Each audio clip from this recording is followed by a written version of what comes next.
Hallå? Vad gjorde du måndags kväll? Måndags? Ja. Vem är det?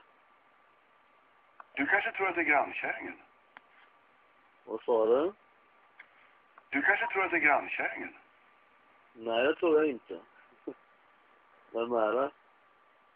Jörgen Bäckman. Det känner jag inte. Ska du sola eller knulla? Jag vet inte vem du är. Va? Jag vet inte vem du är. Varför ljuger du? Vem tror du att jag är? Rune Fjällgård. Och det stämmer inte. Va? Och det stämmer inte. Vad fan har det med saken att göra? Kanske inte så mycket. Jag jobbar som kampsportsinstruktör. Okej.